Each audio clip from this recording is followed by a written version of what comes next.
ක්‍රිස්තුපූර්ව 6 වන සියවස දඹදිව කිමුල්වත්පුර අප තථාගත ගෞතම සම්මා සම්බුදු රජාණන් වහන්සේගේ පියාණන් වන සුද්ධෝදන මහරජතුමාගේ සහෝදර අමිතෝදන මහරජුගේ පුත්‍රයා වන පණ්ඩු ශාක්‍ය මහරජුගේ දියණිය බද්දකච්ඡායනා කුමරියයි ලංකාවේ රජකම් කළ විජය රජුගේ සහෝදරයා වන සුමිත්ත රජුගේ පුත්‍ර පණ්ඩුවාසුදේව කුමරා බද්දකච්ඡායනා කුමරිය සමග විවාහ වී ලංකාවේ රාජ්‍යත්වයට පත්වී මේ දෙපළට දරුවන් 11 දෙනෙක් ලැබුණාය. එකම දියණිය උන්මාද චිත්‍රාවන් හා දීඝායු කුමරුගේ ජේෂ්ඨ පුත්‍රයා වන දීඝගාමිනී කුමරුන් හා විවාහයෙන් පසු ලැබුණු එකම පුතු පණ්ඩුක අබය නමින් මේ ලංකාදීපයේ රාජ්‍යත්වයට පත්වුණි. එම ශාක්‍ය වංශික ප්‍රථම මහරජුගේ අතීත ආවර්ජනය මෙසේ දිගහැරන වගයි.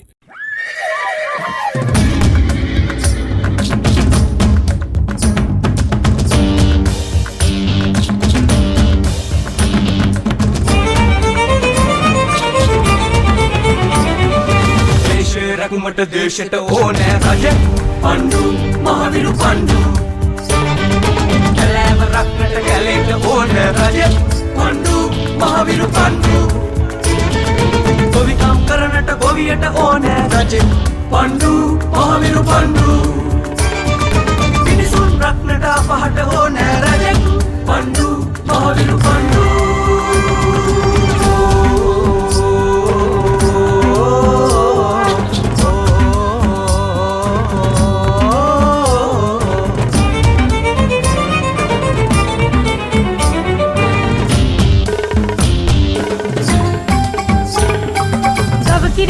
කිරිනා කිරි කටගා නරපතියෙකු භූපතුනේ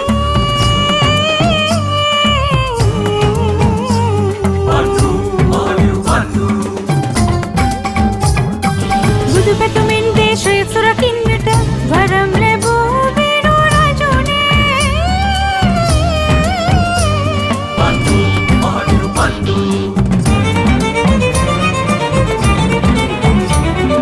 දේශේ රැකුමට දේශයට ඕනෑ රජ පණ්ඩු මහවිරු පණ්ඩු කැලෑව රක්නට කැලේට ඕනෑ රජෙක් පණ්ඩු මහවිරු පණ්ඩු ගොවිකම් කරනට ගොවියට ඕනෑ රජෙක් පණ්ඩු මහවිරු පණ්ඩු මිනිසුන් රක්නට අපහට ඕනෑ රජෙක් පණ්ඩු මහවිරු පණ්ඩු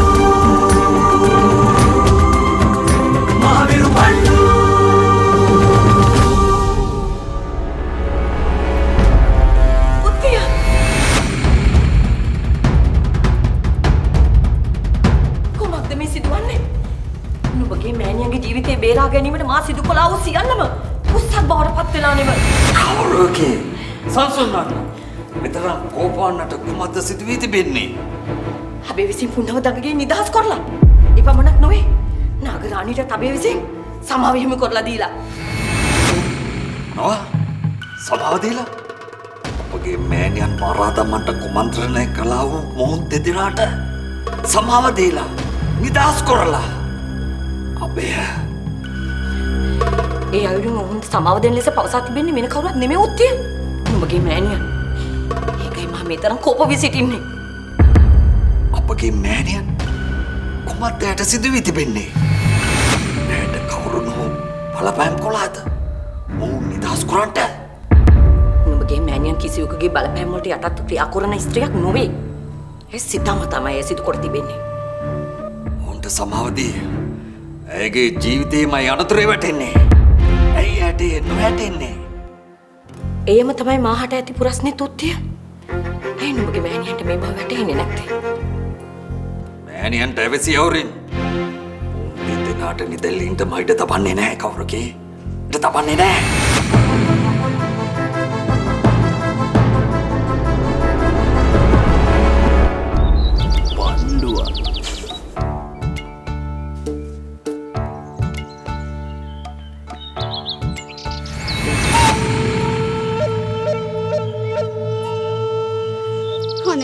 අංකෝ මයි පුතන්ඩි. නගන්ඩි තාමත් පැල්කොටේට ගේටුවේ නැතුව. නගන්ඩිව හොයන්ට කියලා ගියාපු අප්පුච්චට මොකද වුනේ?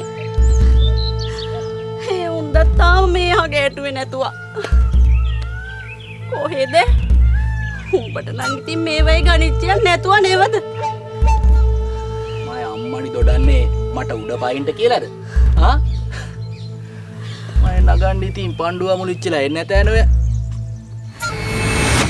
අප්පුච්චි මේක දොඩන කතාවක්. තමුන්ගේ නගන්ඩි පැල්කොටේට ගාටුවේ නැතුවහම අයියන්ඩි ඔහොමද බල හැසිරෙන්නේ? මම අම්මන්ඩිටයි මම අප්පොච්චටයි ඒක තරම් හොඳ එකෙක් නෑ නෝ. ඉතින් මොකෑ මේ මම අම්මන්ඩි බිය වෙලා. ඔහගනින් උඹේ ඔය හැඹිලි කට. උඹේ ඔය දෙඩවිල්ල අහලා මගේ කෝපය තවත් ඇවිස්සෙනවා රානෝ. ඕන් අප්පොච්චයනවා. අනේ මම ඇත්තෝ කොයි අපේ සෙලි?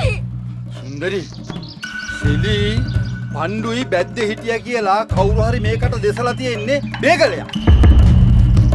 අනෝ කවුද ඒ බේගලේ අතෑරපු පුඩුක්කුවා? මම ඉතින් ඌව දන්නේ නැතුව අප්පොච්චා.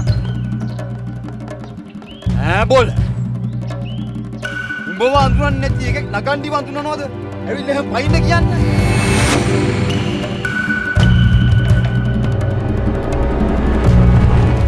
මහවිරු පණ්ඩු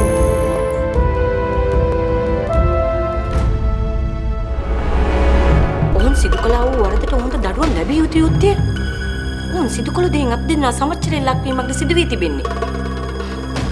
නුඹගේ මෑණියනු අබයත් එකතු වී ඇයි මෙවැනි දෙයක් සිදු කළේ? මෑණියන් පැසුවත් ඇයි අපේ ඔවුන්ට සමාව දුන්නේ? මේ අනතුර ඇහි ඔහුට වටහා ගැනීමට නොහැකි වූයේ. පුතේ, මම මේ මොහොතේ පවසා සිටින්නේ. ඔවුන් දෙදෙනාට සමාව දී මේ මාලිකාව තුල නිදහසේ සැරිසරන්නට ඉඩ ලැබුවොත් එක මොහොතක්වත් මා මේ මාලිකාවේ රැඳෙන්නේ නැහැ. කලබල නොවන්න කවුරකි. ඔවුන්ට ඇවිසි හරින් ක්‍රියා කරන්නට මා ඉඩ තබන්නේ නැහැ. ඉඩ තබන්නේ නැහැ. නිසකේ මුත්තිය නිසකේම. අපි දෙන්න මැදිහත්ව සියල්ල හෙළකොට වර්ධකරුවන් ඉදිරියට පමුණවාලත් මම මොහොන් දෙදෙනාට සමාව දුන්නා. මේ රාජ්‍ය නීතියට මරු පහරක් උත්තය. හෙළ දීපේ ජනී ජනයාට මේ වැරදි පූර්ව ආදර්ශයක් උත්තය. වරදක් සිදුකොට එයින් ගැලවී සිටීමට හැකි බව සාමාන්‍ය ජනතාව දැනගතහොත් ඔවුන් වැරදි කරන්නට පෙළඹෙනවනේ. මේ මුක්තාබේට නොතේරෙන්නේ ඇයි? ඇයි උත්තය? අපේට සිහසුන දුන්නට වඩා හොඳයි මැටියෙන් තැනූ රූපයක් සෙදුවා නම්. අපගේ මෑණියන් සිතා සිටින්නේ ඇයට ඇත්තේ එක් පුත්‍රෙක් පමණක් කියලා. කරකේ මා තවත් න්යාටව සිටින්නේ. මා ඔහුට විරුද්ධව හටන් කරනවා. හටන් කරනවා.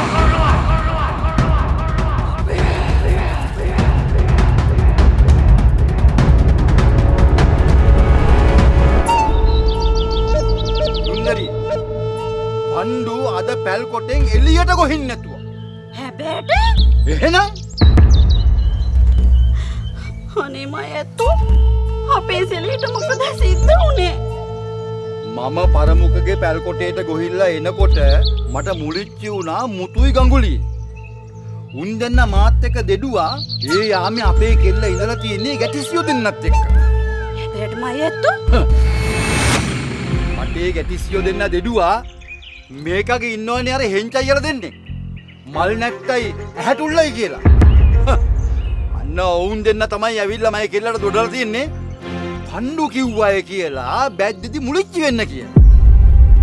ආන් පස්සේ තමයි මගේ කෙල්ල බැද්දට ගාටලා තියෙන්නේ. ඕන් වෙච්ච සංගෙදිය. ඒ අප්පුච්චි මේ කැහුට්ටෝ දෙන්න බේගලයක් ඇද බාලා මයි කෙලීම කොහේ කැටුව ගියාද දන්නේ නැතුවා. මම මුන් දෙන්නගේ මේක අහලා දැනගන්න කියලා යනකොට මුන්ව මගදී මුලිච්චි වුණා. මාව දැකපු ගමන් දුවන්න තියාගත්තා. මම එළෝල යනකොට මුන් බැද්දේදී අන්තිමට දානවා. ඉතින් තේරුවෙම ඔය කැහුට්ටෝ දෙන්න දන්න වැටි මයි සෙලී කොහෙද කියලා. රණෝ කොහින් ඒ උන් දෙන්න මුලිච්ච වෙලා අහපන් නගන්නේ කොයි කියලා. අපෝ මට නම් බැරුව අම්මන්ඩි. දෙන්න එහෙම හොයන්ට හැකි උන් දෙන්නෙක් නෙවෙයි. උඹට ඕනේ ආමෝලට උඹ දන්නවා උන් කොහෙද ඉන්නේ කියලා. උඹට මේ ආවේ තමයි උන් හොයාගන්න බැරි. ඩයලොග් ට්‍රිපල් බ්ලාස්ටර් ප්ලෑන් එකට තාමත් මාරුනේ නැද්ද? ඇක්ටිවේට් කිරීමට රුපියල් 345ක් රීලෝඩ් කරන්න. මහවිරු පාණ්ඩු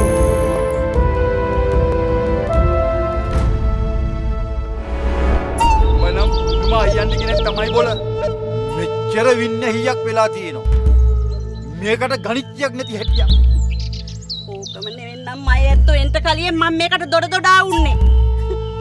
කොහෙද? ඒකට කාරි නැතුව මම ඇත්තෝ ගොහිල්ලා හරි ඔවුන් දෙන්න හොයානෙන්ට බලන්ට. ඔවුන් දෙන්න කොහේ වහන් වෙලා හිටියත් මං උන්කෝ හොයාගෙන මම කෙල්ලට මොකද්ද උනේ කියලා දැනගන්නම්කෝ. කෙල්ලට මොනවා හරි කරදරයක් වෙලා තිබුණොත් මං ඕකුන් දෙන්නව කම්බස් කරනවා.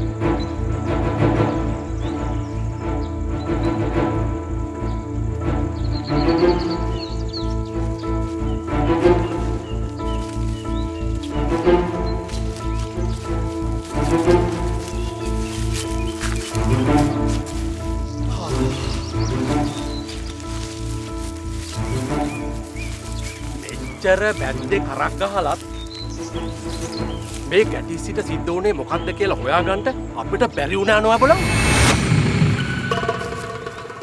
මොකක්ද හැබැයි මේ ගැටිසිට සිද්ධ වුණේ?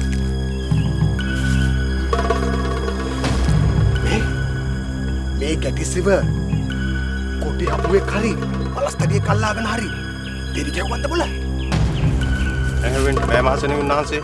එහෙම දෙයක් සිද්ධ වුණා නම් ඒ ගැටිච්චි මැරුණු සලකුණක් හරි අපි ඇහැකටෙන්න එපා.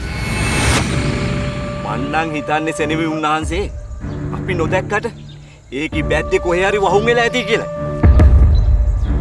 මේ ඇස් ගෙඩි කීයක්ද බලව මෙතන? එකෙකුට ඇහැ නොගැටුණත් මේ කෙනෙක්ට දෙන්නෙක්ටවත් ඇහැ ගැටෙන්න මේ පාය. ඔහම වහුන් වෙලා ඉන්නවනම් එන හැබැයිටම මේ ගැටිසිට මොකද්ද සිද්ධ වුනේ? පණ්ඩුවව නහන්ට හදන හැම කාර්යයකදීම මොකක් හරි දෙයකින් බාධාවක් සිද්ධ වෙනව නෑ. එහෙනම් ඒකෙන් කාරි නැතුව උඹලා දෙන්න මේ ඉසව්ව සෝදිසි කරපල්ලා. එහෙමයි සෙනෙවි උන්වහන්සේ. අපි මේ දිසාවට ගාටමු.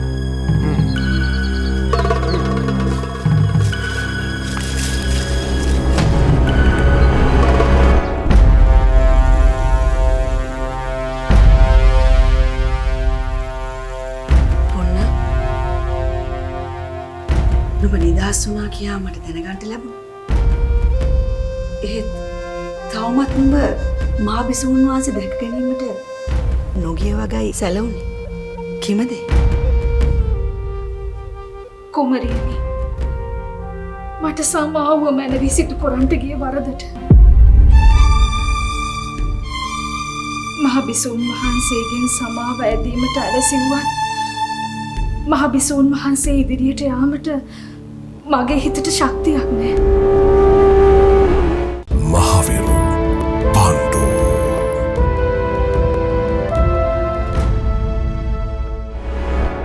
පුන්නා, නුඹට වැටහෙනවා නොවේද? මහා බිසෝන් වහන්සේ මුන්නතරම් කාර්මික ස්ත්‍රියක් වනවාද?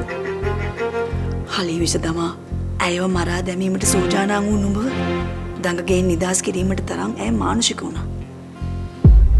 කුමරියනි, මහා බිසෝන් වහන්සේගේ කාරුණික බව මට නම් සිතා ගන්නවත් බෑ. එවන් කාරුණික හදවතක් ඇති මහා බිසෝන් වහන්සේ නෙව මා මරා දැමීමට සූදානම් වූයේ. මොනතරම් කෙලෙහි ගුණ නොදත් ස්ත්‍රියක්ද. මා සිදු කොරන්ට ගිය වරදට මට දිය යුත්තේ මරණීය දණ්ඩනයයි. මින් මතුවටවත් කිසිවෙක් පැවසූ දෙයක් අසා ඔවැනි වැරදි සිදු කිරීමට පෙළමෙන්ට එපා පුන්නා. නාගරාණිගේ කියුම් බසට නුඹ මහබිසූන් වහන්සේ මරා දැමීමට සූජානම් වූවා. අවසානයේ කුමක්ද සිදු වූයේ? නුඹ වැරදිකාරිය වී නුඹට දඟගේ දුක් විඳීමට සිදු වුණා. නුඹ ගැන බලා ගන්නා බවට නුඹට පොරොන්දු දුන් නාගරාණි කුමරිය නුඹ බැලීමටවත් දඟගේ වෙතට පැමිණියද නැත?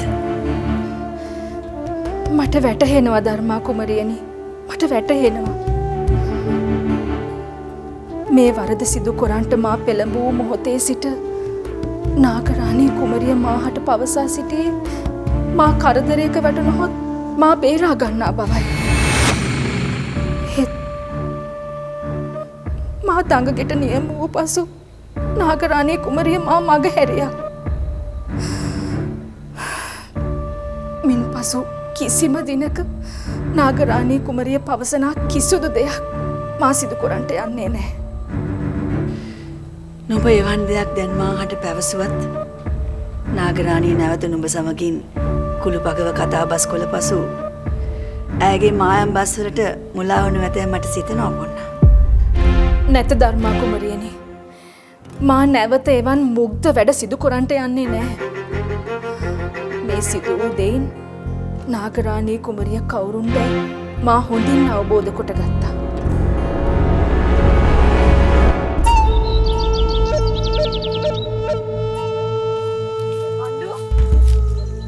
අඬු ඔහොම ඉතින්ද වේදෑ පණ්ඩුවේ ගාටන්නේ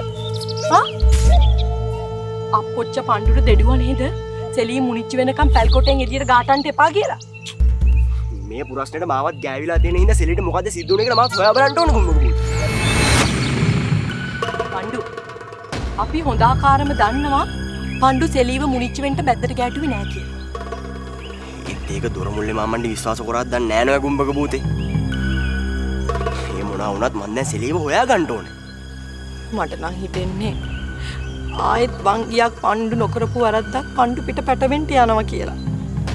ඒකම තමයි ගුම්බක භූතේ මාත් මේ කල්පනා කරන්නේ. කවුරු හරි කෙනෙක් සෙලීව කුදලගෙන ගොහිල්ලා ඒ වැරද්ද මයි පිටේ දමන්න තනනවා කියලා මට නම් හිතලා. එහෙම එකෙක් කොරන්ට තනනවා නම් අපි ඒකගෙන් පරවේසම් වෙන්න ඕනේ පණ්ඩු.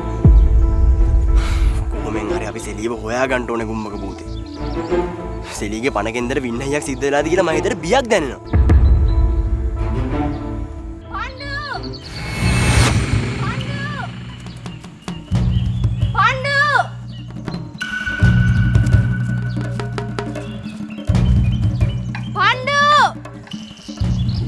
දේ කැමර දෙන්නේ.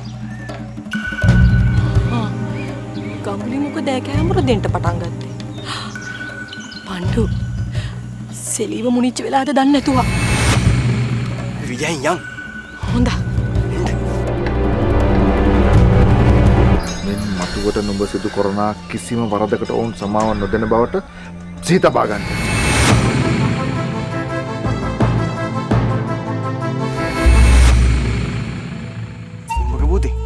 කෙන්ද්‍රි ගන්න හදන්නේ ඇහෙන්නේ. අර ඉසව්වෙන් ඇහෙන්නේ. ඉක්මන් කොල්ල ගිහින් බලමු.